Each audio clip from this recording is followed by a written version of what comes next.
नमस्कार और एक बार फिर से स्वागत है आपका वर्ल्ड ऑफ फाइन लर्निंग के इस प्लेटफॉर्म के ऊपर। हमने चैप्टर 7 स्टार्ट कर दिया था और इसका पार्ट 1 आपके सामने पिछले वीडियो में लेकर के आए थे। आज हम इसी का पार्ट 2 लेकर के आएंगे। ऑब्वियसली पिछले में जहां हमने खत्म किया था वहीं से स्टार्ट आज का वीडियो होगा। तो आइए जुड़िए हमारे साथ और सीखते हैं कुछ काम की बात।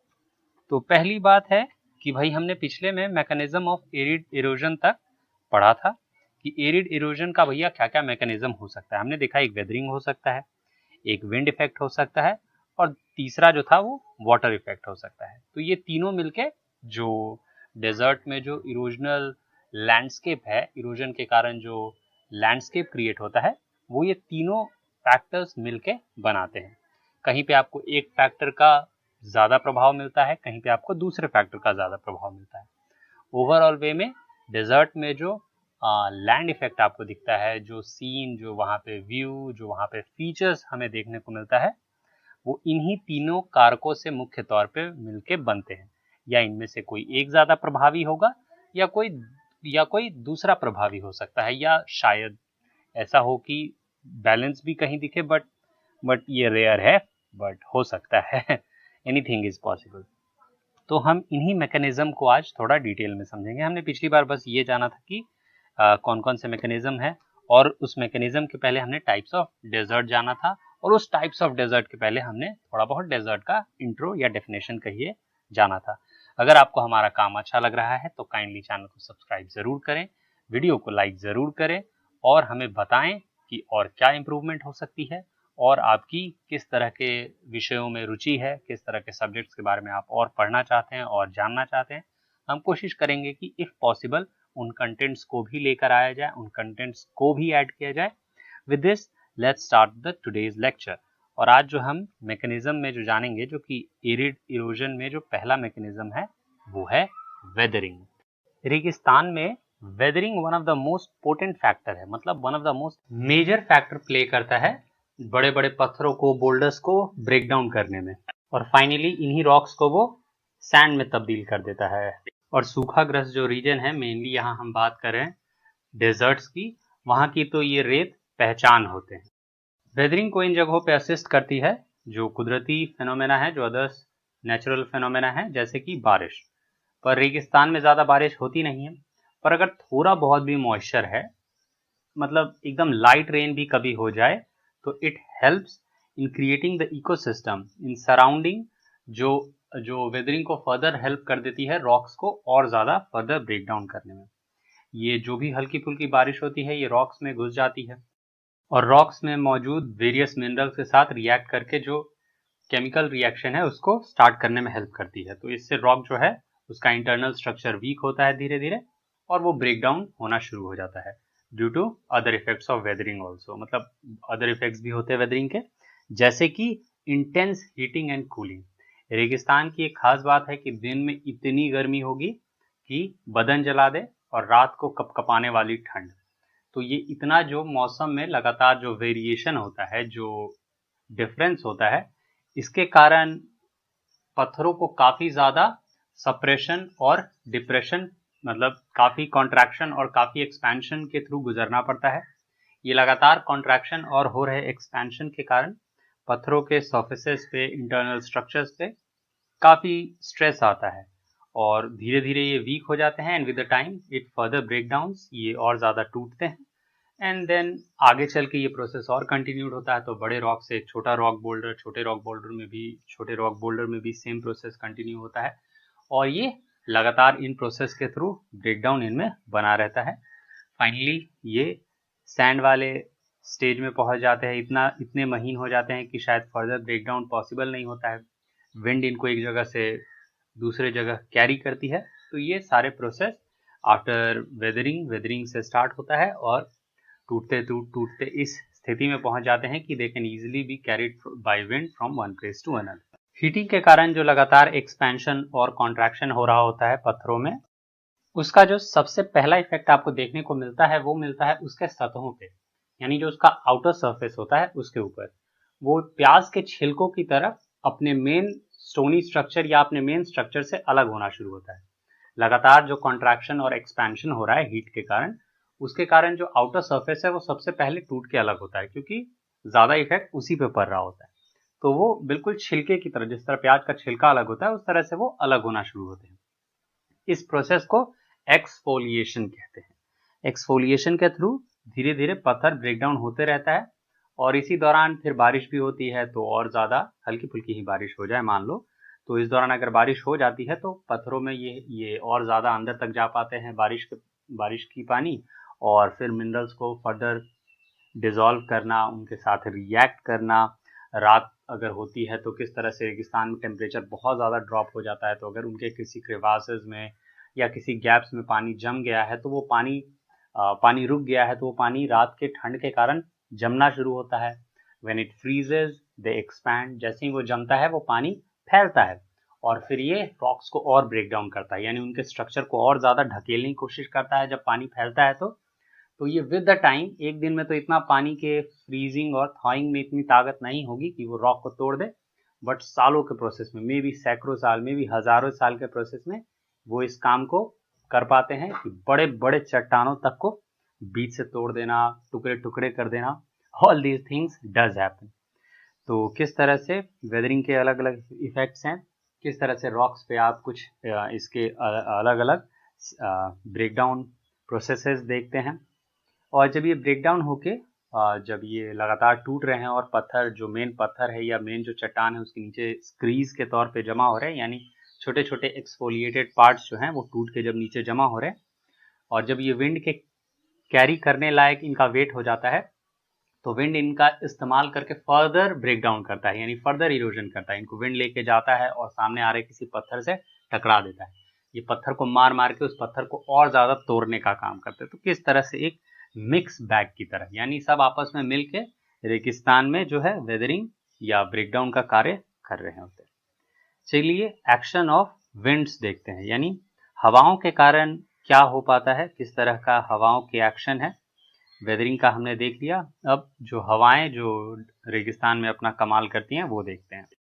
तो विंड्स को one of the most effective agent के तौर पे देखा जाता है for both erosion, not for both only but for all thrice, for erosion, transportation and deposition.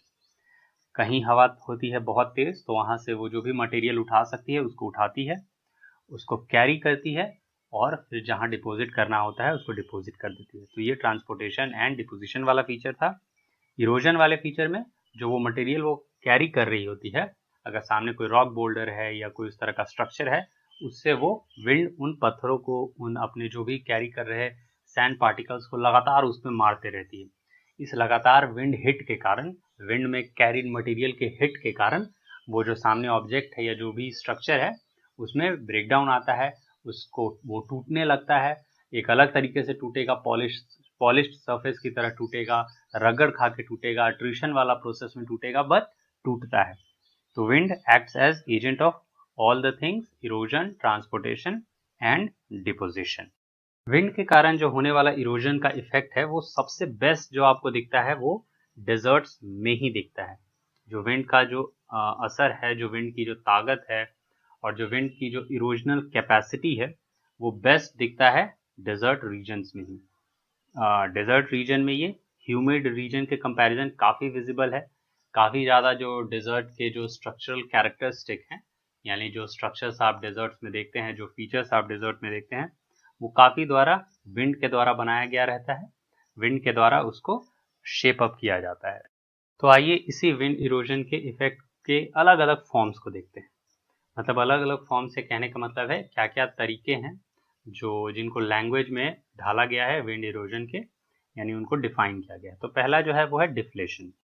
Deflation में विंड जो है वो किसी भी ऑब्जेक्ट को एक जगह से लेकर के दूसरी जगह जाती है। चाहे वो, अगर इतनी ताकतवर हवा है और मटेरियल काफ़ी हल्का है तो या तो हवा उसको उठा के लेकर के जाए, या इस साइज का है कि हवा से उसको रोल एटलीस्ट किया जा सकता है, यानी हवा इतनी ज़ोर से चल रही है कि वहाँ जो ऑब्जेक्ट्स हैं वो उसके थ्रू रोल होके आगे बढ़ेंगे, यानी घसकते हुए आगे बढ़े। तो ये भी एक तरह का डिफ्लेशन ही है, क्योंकि हवा जो है वो ऑब्जेक्ट्स को एक जगह से दूसरी जगह मूव कर पा रही है। इसमें जो बेहद फाइनर सैंड पार्टिकल्स हैं वो हज़ारों मील दूर भी हवा लेके जा सकती है, और जो हार्ड हैं, जो भारी वाले पत्थर हैं, उनको आसपास के ही विसिनिटी में कहीं डिपॉजिट कर देगी। तो ये डिफ्लेशन के थ्रू काम होता है। डिफ्लेशन मोस्टली जमीन को नीचा करने का काम करता है, यानी जिस एरिया में ये फ्लो करेगा, जिस एरिया में हवा बहेगी, तो अंडर डिफ्लेशन वो जमीन को और ज्यादा हॉलो करेगी, जमीन को और ज्यादा नीचा करने का काम करेगी। इसीलिए ऐसे सरफेसेस को डिफ्लेशन हॉलोज के तौर पे भी जानते हैं। सहारा डेजर्ट का कतारा डिप्रेशन जो है वो काफी फेमस है, जो डिफ्लेशन हॉलो के तौर पे डेवलप हुआ है। ये सी लेवल से 450 फीट बिलो है। सी लेवल पे से हम किसी भी चीज का हाइट नापते हैं। इस हवा ने इसको इतना गहरा किया है, इतना ज्यादा काटा है कि ये सी लेवल से भी 450 फीट नीचे चला गया है। तो ये था अबाउट डिफ्लेशन। अगला जो हम पॉइंट देखेंगे वो है अबाउट अब्रेजन, यानी किस तरह से सैंड के जो पार्टिकल्स हैं वो दूसरे पत्थरों से टकरा के रगड़ के उनको तोड़ने का कोशिश करते हैं, बार बार उस पर अटैक एक तरह से करते हैं। पर ये अटैक करा कौन रहा होता है? ये अटैक करा रहा होता है हवा। हवा जो उनको अपने साथ कैरी करके लेके जा रही होती है और बेहद फोर्स में ये पत्थरों को सामने वाले स्ट्रक्चर के ऊपर मार देती है। इस लगातार hitting and blowing on the surface के कारण जो वो रॉक सरफेस है वो बिल्कुल, क्योंकि हवा इतनी तेजी से जिस ऑब्जेक्ट को कैरी करेगी वो जाहिर सी बात है ज़्यादा फाइनर पार्टिकल्स होंगे, ऐसे सैंड पार्टिकल्स होंगे जिनको हवा ज़मीन से उठा सकती है। तो जब ये सैंड पार्टिकल्स जो कि बेहद महीन होते हैं, इनको जब रॉक सरफेसेस पे मारा जाएगा तो वो उसको पॉलिशिंग करके उसको तोड़ते हैं। आपने भी देखा है कि किसी भी ऑब्जेक्ट को पॉलिश करना होता है तो हम उसकी सैंडिंग कराते हैं, चाहे वुडन हो या मोस्ट ऑफ द जो भी ऑब्जेक्ट है उनकी सैंडिंग होती है, and then they look polished. उसके बाद बाकी उस पर वार्निश वगैरह जो भी करना हो। यहाँ भी डेजर्ट में सैंडिंग का ही काम हो रहा है। ये जो ऑब्जेक्ट्स हैं, जो रॉक्स हैं, उनके ऊपर लगातार हो रहे इस सैंड हिट के कारण इनका सरफेस पॉलिश सा होने लगता है, पर विद दिस पॉलिशिंग ये ब्रेक डाउन भी हो रहे होते हैं। और ये जो अब्रेजन का जो इरोजन वाला इफेक्ट है, ये सबसे ज़्यादा आपको रॉक बोल्डर्स के निचली सतह पे दिखेगा, जहाँ हवा के लिए ज़्यादा मटेरियल कैरी कर पाना पॉसिबल है। हवा अपने साथ ऑब्जेक्ट्स को कैरी करती है, और अब ये समझने की बात है कि जो जितना लाइटर मटेरियल होगा ये हवा में उठ के उतनी ऊंचाई पे जाएगा, और जो जितना हेवी मटेरियल होगा वो उतना नीचे आएगा, और अधिक से अधिक ज़्यादा से ज़्यादा जो ऑब्जेक्ट हवा में है वो नीचे की सतह की ओर ही रहेगा। इसीलिए डेजर्ट में आप बड़े अनोखे स्ट्रक्चर्स देखते हैं जो सतह के पास काफ़ी कटे हुए हैं, बहुत छोटा सा, बहुत पतला सा सपोर्ट है, और ऊपर चल के वो रॉक स्ट्रक्चर काफ़ी मशरूम सा दिखता है। तो मशरूम पिलर्स जो देखते हैं डेजर्ट में, यहाँ आप इमेज में भी देखिए कि ये किस तरह से मशरूम रॉक्स का निर्माण करता है थ्रू अब्रेजन। तो अब्रेजन कमाल का एक सीन क्रिएट कर देता है डेजर्ट में। Many a times it is the reason for development of tourism in many desert parts. दुनिया के डेजर्ट के बहुत से हिस्सों में इस सीन के कारण और इस खूबसूरती के कारण इन्होंने इस तरह से पत्थर को काटा है कि अब ये खूबसूरती बन चुके हैं, तो लोग इसको विजिट करते हैं, इस चीज़ को देखने जाते हैं। ये कहानी थी अब्रेजन की। अब आइए अगले कहानी अट्रिशन पे। अट्रिशन क्या है भाई? तो ये भी रगड़ ही है, पर ये रगड़ ज़रा अनोखा है। ये रगड़ है खुद में। अट्रिशन असल में जब विंड पार्टिकल्स अपने साथ ऑब्जेक्ट्स को कैरी कर रही होती है तो बहुत सारे एयरबॉर्न होते हैं, बहुत सारे रोल करते हुए जाते हैं, यानी घुसकते हुए, घुड़कते हुए आगे बढ़ते हैं। ये रोल करते हुए या हवा में उड़ते हुए भी एक दूसरे से टकराते हैं, एक दूसरे से कोलाइड करते हैं, और इसके कारण इनका जो भी साइज है ये आगे और टूट जाता है। यानी अगर थोड़ा ग्रेन के साइज का है तो वो और टूटेगा, मान लो पी के साइज का है, मटर के साइज का है, वो आपस में टकराते हैं, वो और टूटेगा। तो इस तरह से रोलिंग के कारण, इस तरह से लगातार मूवमेंट के कारण ये आपस में भी टकराते हैं, और आपस में जो टकरा के टूटने का प्रोसेस है उसी को अट्रिशन के तौर पे जानते हैं। तो ये हमारा आज का लेक्चर था पार्ट 2 के तौर पे, जहां हमने वेदरिंग और विंड के कारण जो भी विंड का जो इरोजनल इफेक्ट है उसको देखा, वेदरिंग का जो इरोजनल इफेक्ट है उसको देखा, समझा। ठीक है, अगले में हम landform of wind erosion in desert देखेंगे, यानी विंड इरोजन के कारण डेजर्ट में किस तरह के स्ट्रक्चर्स क्रिएट होते हैं, इस वाले पे हम देखेंगे। हमारे साथ जुड़ने के लिए आपका बहुत बहुत धन्यवाद। वीडियो अगर आपको अच्छा लगा हो लाइक ज़रूर करें, चैनल को सब्सक्राइब ज़रूर करें। मिलते हैं हम अगले वीडियो में, यानी चैप्टर 7 के पार्ट 3 में। तब तक के लिए पढ़ते रहिए, खुश रहिए, धन्यवाद।